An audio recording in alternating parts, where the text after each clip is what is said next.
Everybody smiles in the same language. A smile, let your light come shining through. Welcome to the Celebrate Happiness Roadshow podcast. I'm Sandra M., coming to you from Santa Fe, New Mexico, the land of enchantment. I interview people from all parts of the world about what happiness means to them. What are they in love with? In each episode, we'll give you a key to happiness to include in your life. And of course, we'll play a happy tune from my live Celebrate Happiness Roadshow. A smile doesn't cost you anything. Today we're talking with Natalia D'Elia, a young aspiring creative who was born in Atlanta, Georgia in 2005.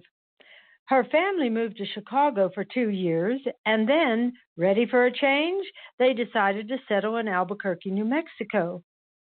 When Natalia was 6, her mother put her in ballet and her sister in hip-hop. Now, Natalia's current creative passion is dance, which she has been studying and performing for 8 years. She trains in multiple dance styles, including hip-hop, jazz, contemporary, ballet, and musical theater, and feels that hip-hop and contemporary most resonate with her, giving her both a creative outlet and freedom of expression. Natalia is in her senior year at Volcano Vista High School and has played an active part in student government for the last 7 years. In addition, Natalia is the president of the Black Student Union. Currently, she is dancing and assisting at the VIIIZON Academy in Albuquerque. Natalia has won a scholarship to the American Dance and Music Academy in New York City and is passionate about turning her dreams into reality. Welcome, Natalia. I'm so excited to talk with you about happiness, and I always start off with the same question, and that is, what does happiness mean to you? I mean, what are you passionate about? I think what happiness means to me the most is where you have those moments where you feel the most freedom and most satisfaction, if that makes sense. Like whenever, the thing I'm passionate about is dance, and when I'm dancing, I feel so free, and I feel I have no worries in life, and I feel so satisfied with what I'm doing, and I'm not worrying about, oh, I have a school assignment next week, or, oh, I have to pick the laundry, or like stuff like that. I feel like happiness to me is where I feel the most freedom and most satisfaction. Wow. So, you know, you're a senior in high school. You're going to be graduating, right, soon? Yeah, very soon. Okay, and I know that I mentioned in the introduction that you're going to be going to New York City, and you have a scholarship, is that right, to the American Music and Dance Academy? Yes, I do. I have an academic scholarship. So fantastic. And, well, you're going to really feel free there. I mean, Yes, I'm really excited. I feel like since I was, like, really young, like, right when I was born, like, I always wanted to go to New York, and especially when I picked up the passion of dancing, I was like, I have to go to New York now. Like, that is where I need to go. So that's where I kind of, like, fell there. Uh-huh. So now here's my question. So you've always been dancing all your life, right? And going from Albuquerque to New York City is like a huge jump, right? I mean, it's a big change. Mm-hmm. Yeah, it's a very big jump. I mean, this is what I've known all my life. I've been here with my family, and I only been to New York once ever. So I think I'm very scared for that jump, but I feel like to challenge myself and challenge what I want to do in life, I have to make that jump to New York. You know, I really think that's interesting. I mean, you're just like 18 years old, about, give or take, right? And a lot of people have a lot of fear around, doing something, making such a big jump. And yet even though you're scared, you're going to do it anyway. And I just think that's a really important ingredient in following your passion and staying happy, because a lot of people pull back from what makes them happy or from their passion in life. What do you think about that? I think that is very true. And I feel like if it wasn't for my family and friends telling me, like, you have to go, like, you cannot, like, not go to New York, you've been wanting to go there forever, I feel like that's what really pushed me a lot. And I feel like if you don't have those people that support you and what you've been dreaming about all your life, you won't be able to make that jump, So it's just about who you are surrounded by and how far you will go to make that jump, if that makes sense. Yeah, exactly. In other words, we need a community of people who are positive around us and who support us in our passions and what we want to do in life. Yeah. So now, what else do you do? Because I'm pretty sure our listeners would be very interested in someone in your age range. What do you do to support yourself, to support your passions? I don't mean necessarily economically or anything, but spiritually and emotionally. Do you listen to certain kinds of music, read certain kinds of books? What kind of friends do you have? I think what really supports me through my passion is for like my young age especially, is that I think about my why. Like a why can be, why do you get up in the morning? Why do you dance in the first place? Why, just why in general? I always just think about that. I don't think I support myself through like books or like, of course my friends support me, but I feel like the main thing that does support me is my why, and why I do dance, and why it makes me feel so good, and why the general why of why I do anything, if that makes sense. It does, because the why is what drives us. It's what makes us make a decision, right? Yes. So here's my question. You told me that dance makes you feel free, and that makes you feel happy. Is there a bigger why other than just it makes you feel free? Or am I making it too complicated? No. What is your why? My why, I think, is not just about when I dance, I feel most free, and that always makes me happy. I think my why in dance is giving a story that a lot of people can't tell. I think that's my biggest why, or making people feel a feeling where they usually can't feel. Like when I do contemporary, I love to tell a story and really get people to truly understand that story through my movement. Or in hip hop, I love to see people's reaction to it, and just seeing people enjoy and understand and really get the whole understanding of the story and of the emotion that I'm trying to give out is, I think that's my main why, just getting people to feel what I feel.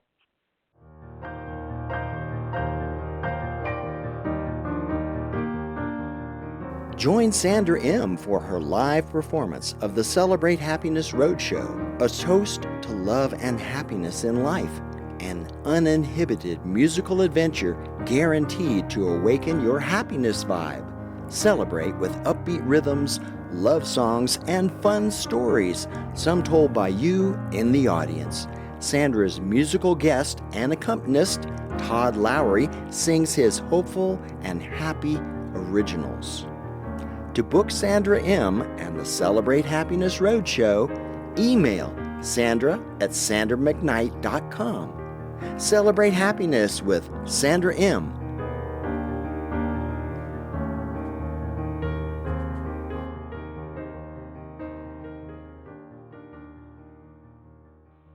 Wow, that's fascinating.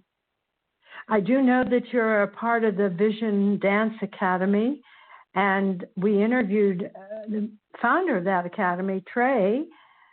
He's in one of our podcasts, and he reaches out to people who also are disabled, as I understand it, or who are not necessarily trying to be professional dancers, but just want to experience the feeling of movement. Have you been involved in any of that and helping people to feel happiness and joy through the experience of movement? Yeah, I feel like, especially being at VIIIZON Academy, they teach us a lot about you don't have to dance professionally to be happy or feel a certain emotion. You can dance just to dance and just to feel movement. And I feel like whenever I first taught my first class, I didn't teach a class to be like, okay, guys, we're about to go on stage right now to perform this. I taught it to have them feel the movement and feel the emotion that I was giving them, the intention of the dance. I'm not telling them to be like, okay, guys, we're about to perform for Beyonce. I'm telling them, what do you feel with this dance? What are we feeling from it? I feel like that's what they definitely teach us the most at a VIIIZON Academy. Do you think that'll transfer into what you're going to be learning, or will you take that with you, what you're going to be learning in New York City? Yeah, I feel like at New York City, I feel like Albuquerque and New York City is two completely different places. When I went there last summer, I really saw how unique Albuquerque is and how much I learned from Albuquerque, and I really want to bring that to New York City, because I feel like in New York they really just focus on commercial dancing and performing dancing instead of this general movement instead. So what, in your mind, like you say, commercial dancing, performing, dancing with the stars, to get a job, I suppose, is dancing, and so dancing in the Rockettes or whatever it may be, as opposed to the artistic side of dancing, because you told me that you're really interested in using movement to tell a story. And so I'm wondering, like, I used to dance at one time, way back when, right? But some of the people that I danced with were Mae O'Donnell and Martha Graham and Merce Cunningham. These were all modern dance people. I did study ballet, which was very skill-oriented and very, in my opinion, regimented compared to the modern dance. And then the jazz, I danced with various people in jazz. They all had routines in the jazz. But in modern, it was more aligned with telling a story and the passion and the emotions that you wanted people to feel from the dance. Yes. I feel like in styles, you can tell the story in a lot of different ways. Like you said, with modern, it's very, like, you can tell the story. It's very line and everything. But, like, with musical theater, you're probably telling a whole different story, you know? It's about, like, acting and singing, but also dancing at the same time. Or in hip-hop, you can tell a story with, like, the smallest movements or the smallest clicks and the hits and the beats, and contemporaries about the whole flow and the facials and everything. I feel like telling that story, you have to really pinpoint what you want to tell in each style, if that makes sense. So I know this is not a podcast just about dance, but I do think that our listeners find it very interesting how you think about dance, and the fact that you're 18 years old, living in a world where not everything is so happy right now, I don't believe. I think we all are aware of that. And I'm wondering how you feel about creating a new story, a story of happiness, a story of joy, a story of where we can all live together. Are you thinking of using your artistry in that way? I feel like, definitely. I feel like artists, especially dancers, like specifically, they want to make a community where everyone feels happy and everyone feels comfortable with each other. I think that's the biggest thing with dance, and the biggest thing with my dance. I just want a community where we can feel happy and be in a space where we're not worrying about the outside world and our jobs and the stress and everything like that. I feel like having that community of dancers and of people just looking for movement and happiness, I feel like dancers can make that community especially, and that's what I want to do in a community, is to have that stress-free space. Wow, a stress-free space, right? That's something we all need. And I do think you got a really good idea there, that community is so important. Just as we said, your family is totally supportive of you going to New York and taking on this challenge and making this change and going for your dreams. You know, do you think people are born happy? No, I want to say no, that they're not born happy. I mean, when we're first born, we're crying because we're like, where are we right now? We're in a new space, like what's going on? I think when we're born, we are searching for something. I don't think we're born immediately happy. Then we'll all be like giggling instead of crying when we're first born. I feel like being born happy, I feel like happiness is something you learn throughout life, or something that comes throughout the way. I don't think it's immediately right there. Ah, and so do you learn throughout life from your immediate family, I would imagine, at first, or? I definitely, my happiness came from my family. It came from my mom, my dad, and my sister. Like, they taught me, like, what happiness is and what each feeling I feel is, and it's okay to feel each one of those feelings. My family definitely taught me that.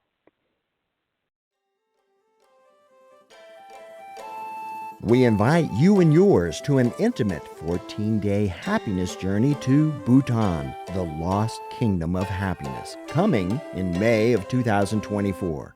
Experience the magnificent beauty, magic, and mystery of this ancient culture that calculates the gross national happiness of its people. Happiness, Bhutan style, is an adventure of a lifetime. Go to BhutanLostKingdomTours.com and click on Special Tour Packages to download your itinerary for Being in Love with Life, a happiness journey to Bhutan with Miss Sandra McKnight.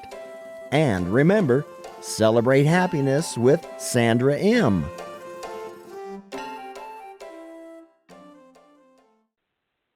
So what happens if people do not have supportive families? Do you think they can learn to be happy outside in some way or through the school? I know that you're in a school situation, and you also talk about, you've been a very active part of the student union.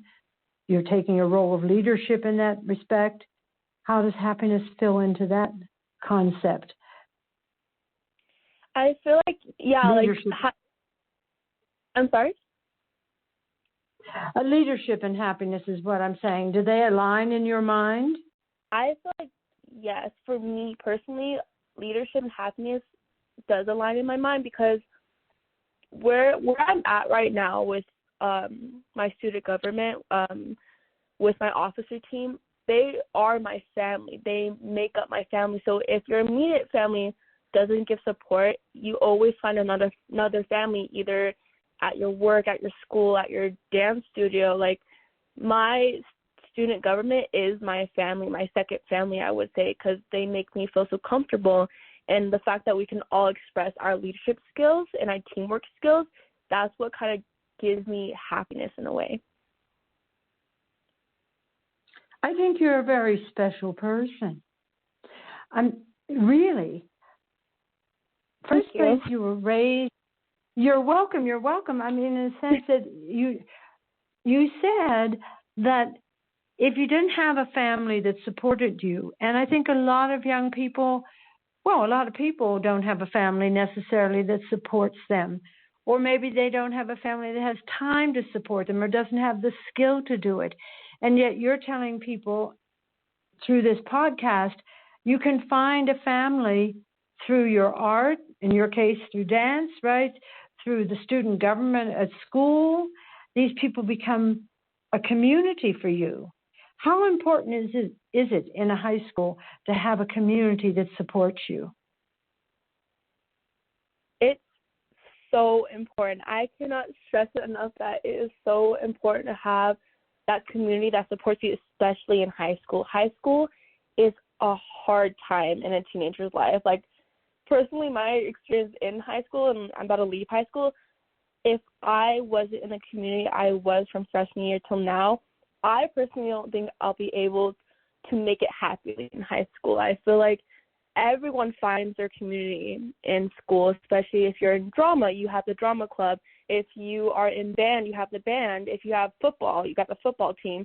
But like student government, that's my community. And being able to connect through each community is such a big thing. And I will always stress to incoming freshmen or middle schoolers that it is so important to find your community. You can't not just go to school, do your work, and just go straight home. You need to be able to do clubs and socialize and go to games and even band concerts or drama shows. Like, it's so important.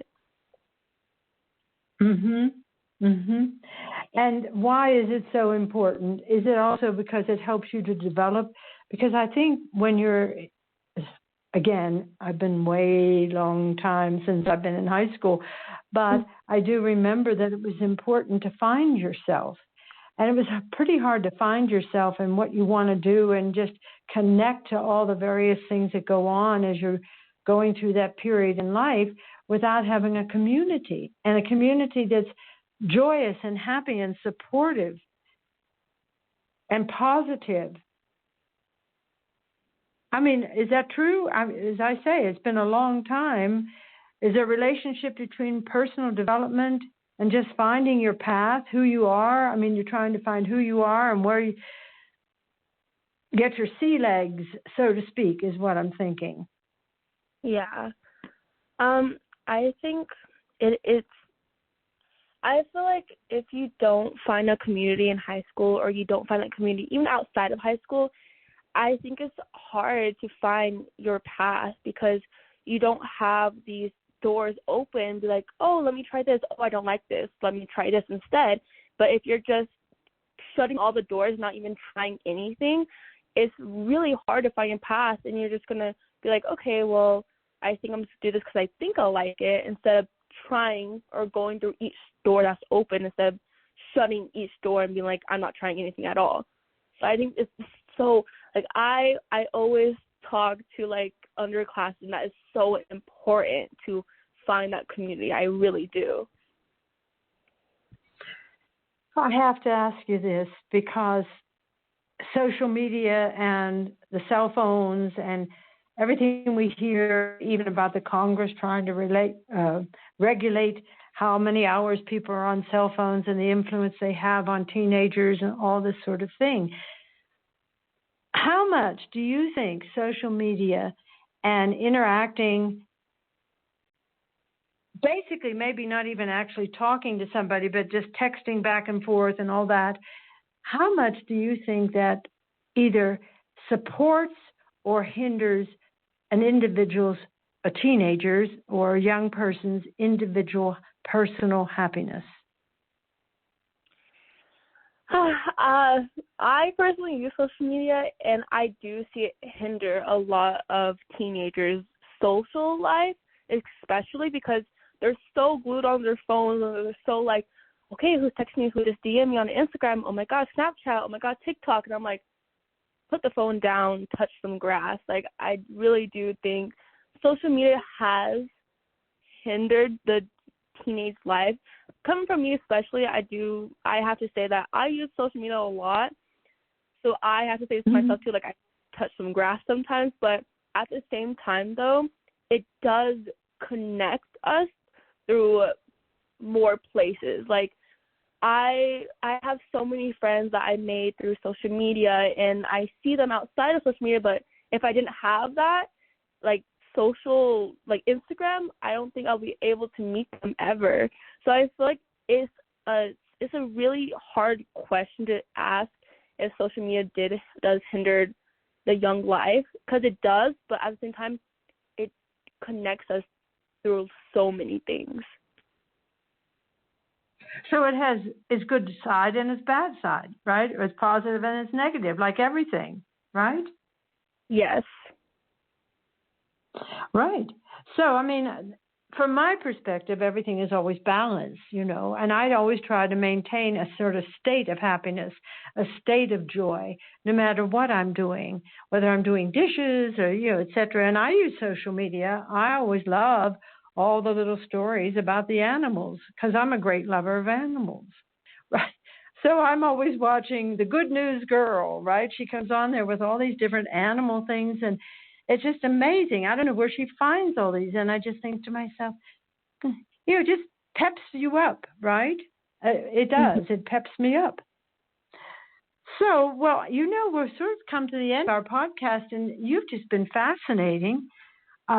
I've enjoyed talking with you, and I'm wondering if you have any final thoughts. Yeah, I think the one thing I really want to get out there, especially for people my age, teenagers, is that you only live once. Take advantage of everything in life. Don't ever back down from anything. Just, you only live once, so make sure you live it well.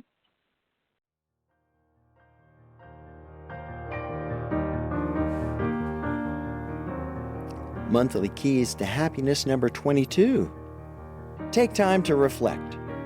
Set aside some time to catch up with yourself like you would with an old friend.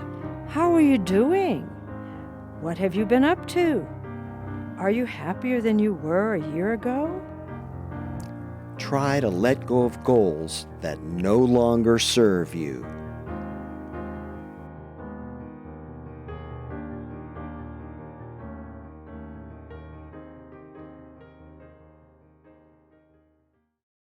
And before we go, I'd like to thank today's guest, Natalia D'Elia, for sharing her happiness story.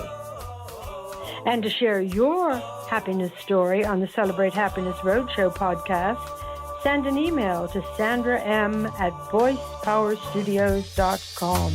Turn your smile on, you can't go wrong.